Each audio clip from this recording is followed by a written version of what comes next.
السلام علیکم ورحمۃ اللہ وبرکاتہ۔ اعوذ باللہ السمیع العلیم من الشیطان الرجیم من ہمزہ ونفخہ ونفثہ۔ بسم اللہ الرحمن الرحیم۔ واذکر فی الکتاب موسیٰ انہ کان مخلصا وکان رسولا نبیا ونادیناہ من جانب الطور الایمن وقربناہ نجیا ووهبنا له من رحمتنا اخاه هارون نبیا۔ اس کتاب میں محمد عربی صلی اللہ علیہ وسلم موسیٰ علیہ السلام کا ذکر خیر بھی کیجیے۔ یقیناً وہ ایک برگزیدہ انسان، رسول اور نبی تھے۔ ہم نے ان کو کوہ طور کے داہنی جانب سے پکارا اور راز و نیاز کرتے ہوئے ان کو قربت عطا کیا اور اپنی مہربانی سے ان کے بھائی ہارون کو نبی بنا کر ان کو مدد کے طور پر عطا فرما دیا۔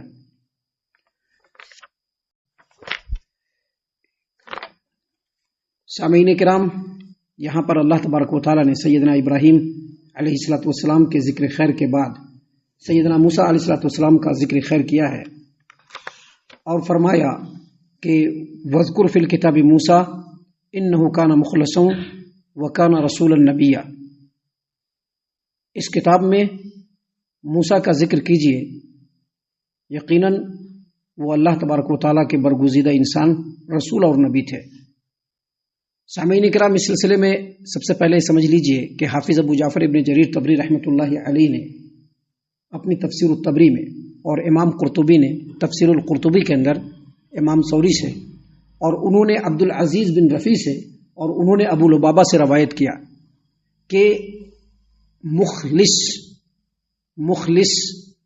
کہتے ہیں ایسے انسان کو۔ روایت ہے کہ عیسیٰ علیہ السلام کے حواریین نے ان سے پوچھا کہ اے روح اللہ تعالیٰ کا مخلص بندہ کون ہے؟ تو کہا کہ اللہ کا مخلص بندہ وہ ہے جو صرف رب العالمین کو راضی کرنے کے لیے کام کرے اور یہ بالکل پسند نہ کرے کہ کوئی اس کی تعریف کرے۔ سامعین کرام، یہ اس وقت ہوگا جب مخلص کے لام پر زیر ہوگا، لیکن اگر مخلص کے لام پر زبر ہو، جیسا کہ تفسیر کے اندر ہے کہ اگر مخلص کے لام پر زبر ہو تو اس کا مطلب ہے برگزیدہ۔ تو یہاں پر اللہ تبارک و تعالیٰ نے سیدنا موسیٰ علیہ السلام کے بارے میں مخلص کا ذکر کیا ہے۔ مخلص، اس کا مطلب یہ ہے کہ اللہ تبارک و تعالیٰ نے سیدنا موسیٰ علیہ السلام کو چن لیا، برگزیدہ بنا لیا۔ اللہ تبارک و تعالیٰ نے سیدنا موسیٰ علیہ السلام کو چن لیا، برگزیدہ بنا لیا، جیسا کہ اللہ تعالیٰ نے قرآن کریم سورۃ الاعراف آیت نمبر 144 میں فرمایا انی اصطفیتک علی الناس، اے موسیٰ میں نے لوگوں کے مقابلے میں تم کو چن لیا ہے۔ اللہ تبارک و تعالیٰ نے آگے کہا وکان رسولا نبیا، اور وہ رسول بھی تھے اور نبی بھی تھے، رسول بھی تھے اور نبی بھی تھے۔ سیدنا موسیٰ علیہ السلام کو دونوں امتیاز حاصل، ایک تو اللہ تعالیٰ نے ان کو برگزیدہ کیا، چن لیا، اللہ تعالیٰ ان کو بلاتے تھے، قریب کرتے تھے اور ان سے بات کرتے تھے۔ سیدنا موسیٰ علیہ السلام بھی ڈائریکٹ اللہ تبارک و تعالیٰ سے بات کرتے تھے۔ اللہ سے بات کرنے والے پیغمبروں میں سیدنا موسیٰ علیہ السلام کے علاوہ کوئی نہیں ہے۔ جب بھی ضرورت پڑی اللہ تبارک و تعالیٰ سے ڈائریکٹ کلام کیا، جب بھی ضرورت پڑی اللہ تبارک و تعالیٰ سے ڈائریکٹ کلام کیا۔ اللہ کو کچھ کہنا ہوتا تو ڈائریکٹ موسیٰ سے بات چیت کرتے تھے، اسی لیے کہا جاتا ہے موسیٰ کلیم اللہ۔ تو اللہ تبارک و تعالیٰ نے موسیٰ علیہ السلام کو دونوں امتیاز سے نوازا تھا، ایک یہ کہ اللہ کے برگزیدہ بندے بھی تھے اور دوسرا رسول اور نبی بھی تھے۔ رسول اور نبی تھے کیا مطلب؟ اولو العزم پیغمبروں میں سے تھا۔ 5 ایسے پیغمبر ہیں جو اولو العزم ہیں، 5 ایسے رسول ہیں جو اولو العزم ہیں، جن میں پہلا نمبر ہے نوح علیہ السلام کا، دوسرا نمبر ہے ابراہیم علیہ السلام کا، تیسرا نمبر ہے موسیٰ علیہ السلام کا، چوتھا نمبر ہے عیسیٰ علیہ السلام کا، اور 5واں محمد عربی صلی اللہ علیہ وسلم۔ یہ 5 اولو العزم پیغمبروں میں سے ایک پیغمبر سیدنا موسیٰ علیہ السلام ہے۔ یہاں پر سیدنا یعقوب اور سیدنا اسحاق کے آل و اولاد میں سے موسیٰ علیہ السلام کا ذکر خیر اس لیے ہو رہا ہے کہ وہ اللہ تبارک و تعالیٰ کے برگزیدہ بندی بھی تھے، قداور رسول بھی تھے اور صاحب شریعت بھی تھے۔ اللہ تبارک و تعالیٰ نے اپنے پیارے رسول محمد عربی صلی اللہ علیہ وسلم کو مخاطب کرتے ہوئے کہا کہ آپ مکہ والوں کے بیچ میں ان کا ذکر کیجئے، لوگوں کے بیچ میں ان کا ذکر کیجئے اور بتلائیے کہ اتنے قداور پیغمبر ہونے کے باوجود وہ اللہ تبارک و تعالیٰ کی اطاعت و فرما برداری میں سب سے آگے رہتے تھے۔ اسی لیے اللہ تبارک و تعالیٰ نے یہاں پر سیدنا موسیٰ علیہ السلام کا ذکر خیر کرتے ہوئے کہا کہ وذکر فی الکتاب موسیٰ، کتاب میں موسیٰ کا ذکر کیجئے، انہ کان مخلصا، بے شک وہ برگزیدہ بندے تھے، اور وکان رسول النبی، وہ رسول بھی تھے اور نبی بھی تھے۔ یہاں پر ایک بات اور سمجھ لیجئے، رسول اور نبی یہ دو الگ الگ اصطلاحی اور ٹیکنیکلی اعتبار سے یہ دو الگ الگ ورڈ ہیں۔ حالانکہ کبھی کبھی رسول کو نبی کہہ دیا جاتا ہے، لیکن نبی کو رسول نہیں کہا جائے گا، کیونکہ رسول اور نبی میں فرق ہے۔ ہر رسول نبی ہو سکتا ہے لیکن ہر نبی رسول نہیں ہو سکتا۔ کیوں؟ کیونکہ جو رسول ہوتے ہیں اللہ تعالیٰ ان کو مستقل شریعت دے کر کے بھیجتا ہے، جیسے کہ موسیٰ علیہ السلام ان کو اللہ تبارک و تعالیٰ نے توریت نازل کیا، سیدنا عیسیٰ علیہ السلام ان کو اللہ تبارک و تعالیٰ نے انجیل عطا فرمایا۔ مستقل شریعت، جس نبی کو مستقل شریعت ملے اور جو شریعت ملے اس کی تبلیغ کا حکم ہو، وہ رسول ہوتے ہیں۔ اور جس نبی کو یہ کہا جائے کہ پچھلے جو نبی گئے آپ ان کے دین کی تبلیغ کیجئے، تو وہ صرف نبی ہوں گے، وہ رسول نہیں ہوں گے۔ لہذا روایتوں کے مطابق رسولوں کی جو تعداد بیان کیا گیا ہے وہ 313 سے 315، جبکہ جو نبی ہیں ان کی تعداد 1,24,000 سم تھنگ اپروکسیمیٹ ان کا ذکر کیا گیا ہے روایتوں کے اندر۔ تو یہاں پر سیدنا موسیٰ علیہ السلام رسول بھی تھے اور نبی بھی تھے۔ اس کے بعد اللہ تبارک و تعالیٰ نے سیدنا موسیٰ علیہ السلام کے ذکر خیر کو آگے بڑھاتے ہوئے کہا وَنَادَيْنَاهُ مِن جَانِبِ الطُّورِ الْأَيْمَنِ، وَنَادَيْنَاهُ مِن جَانِبِ الطُّورِ الْأَيْمَنِ، ہم نے ان کو کوہ طور کے داہنے جانب سے پکارا۔ کوہ طور کے داہنے جانب سے پکارا۔ کوہ طور کا مطلب طور کا پہاڑ، اور طور کا پہاڑ بہت ہی مشہور و معروف ہے۔ سیدنا موسیٰ علیہ السلام جب مصر سے بھاگے اور بھاگ کر کے جب جا رہے تھے تو ان کو پناہ کہاں ملی؟ مدین کے اندر۔ سیدنا شعیب علیہ السلام کے گھر میں تقریباً 10 سال وہ رہے، اور جب وہاں سے فارغ ہو کر کے واپس آ رہے تھے مصر کی طرف، تو مدین سے جو لوگ مصر کی طرف آتے ہیں ان کے ٹھیک رائٹ سائڈ میں پڑتا ہے کوہ طور۔ لہذا جب وہ آ رہے تھے تو اللہ تبارک و تعالیٰ نے ان کو مقرب بنانا تھا، نبی بنانا تھا، تو طور کی طرف سے ان کو آواز آئی۔ اسی لیے یہاں پر اللہ تبارک و تعالیٰ نے فرمایا کہ ہم نے انہیں کوہ طور کی داہنی جانب سے پکارا۔ جو لوگ مصر سے مدین جائیں گے کوہ طور ان کے بائیں جانب پڑے گا۔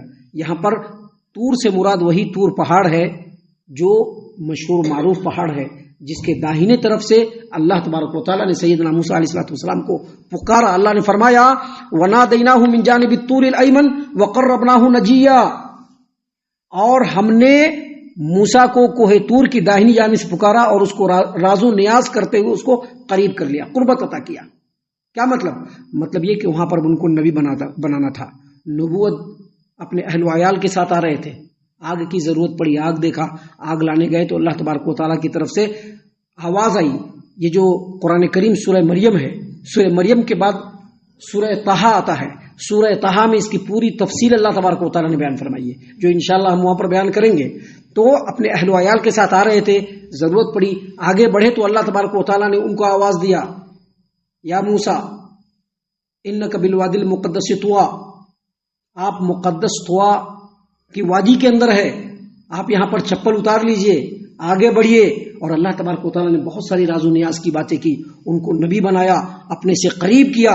اسی کا ذکر اللہ تبارک و تعالیٰ نے فرمایا کہ وَنَادَيْنَاهُ مِن جَانِبِ الطُّورِ الْأَيْمَنِ، اور ہم نے ان کو کوہ طور کے داہنی جانب سے پکارا، وَقَرَّبْنَاهُ نَجِيًّا، اور راز و نیاز کی باتیں کرتے ہوئے ان کو قربت عطا کیا۔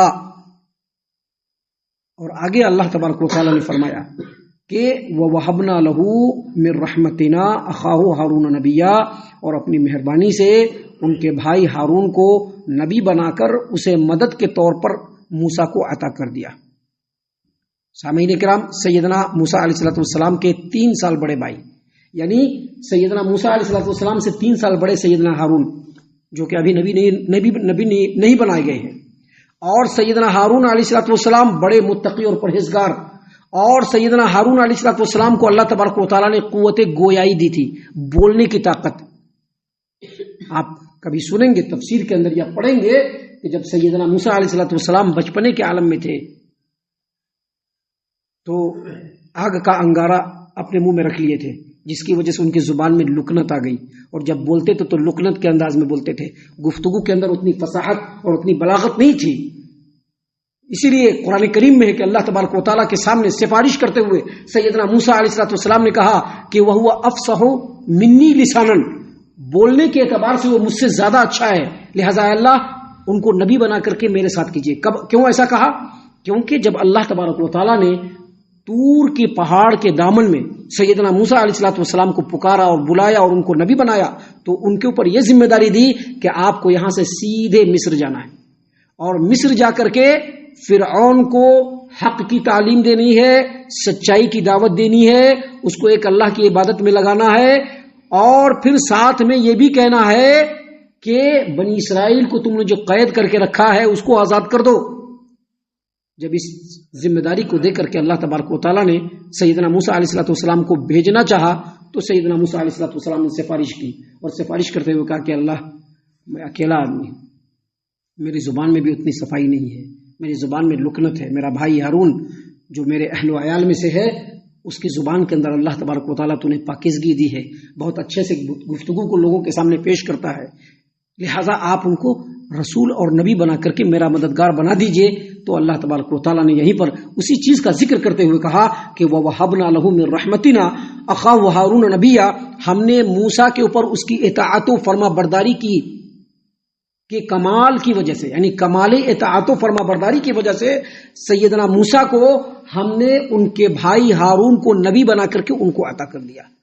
اسی لیے سلف صالحین کے ہاں یہ قول مشہور ہے، حافظ ابن کثیر رحمۃ اللہ علیہ نے یہ قول اپنی تفسیر کے اندر نقل کیا ہے کہ اس روئے زمین پر اس سے بڑھ کر کے کوئی سفارش نہیں جو موسیٰ نے اپنے بھائی ہارون کے لیے سفارش کرتے ہوئے رب العالمین سے کہا کہ اللہ میرے بھائی ہارون کو نبی بنا کر کے میرا مددگار بنا کر کے تو بھیج۔ تو اللہ تعالیٰ نے ان کی سفارش کو قبول کرتے ہوئے کہا وَوَهَبْنَا لَهُ مِن رَحْمَتِنَا أَخَاهُ هَارُونَ نَبِيًّا، اور ہم نے موسیٰ کو اپنی مہربانی سے ان کے بھائی ہارون کو نبی بنا کر کے مدد کے طور پر ان کو عطا فرما دیا۔ سامعین کرام، یہاں پر موسیٰ علیہ السلام کا ذکر خیر ختم ہوتا ہے مختصراً، اور پھر آگے اللہ تبارک و تعالیٰ نے دوسرے نبیوں کا ذکر کیا ہے جو انشاءاللہ کل ہم آپ کے سامنے پیش کریں گے۔ ہم اللہ سے دعا کرتے ہیں کہ اللہ تعالیٰ ہم تمام کو ایسے قداور انبیاء علیہ السلام کی زندگیوں سے سبق حاصل کرنے کی توفیق عطا فرمائے، آمین۔ اللہ تعالیٰ ہم تمام کو صحیح معنوں میں پکا سچا مومن مسلمان بنائے، اللہ اور اس کے رسول صلی اللہ علیہ وسلم کا مطیع و فرما بردار بنائے، صحابہ کرام رضی اللہ عنہم کے اسوہ حسنہ پر چلنے کی توفیق عنایت فرمائے، جنت الفردوس میں جگہ عطا فرمائے۔ اے اللہ ہم تمام کو جہنم سے نجات دے، اے رب العالمین ہم تمام کو جہنم سے نجات دے، اے اللہ ہم تمام کو جہنم سے نجات دے، آمین یا رب العالمین۔ وما علینا الا البلاغ المبین۔ الذي نزل الفرقان على عبده ليكون للعالمين نذيرا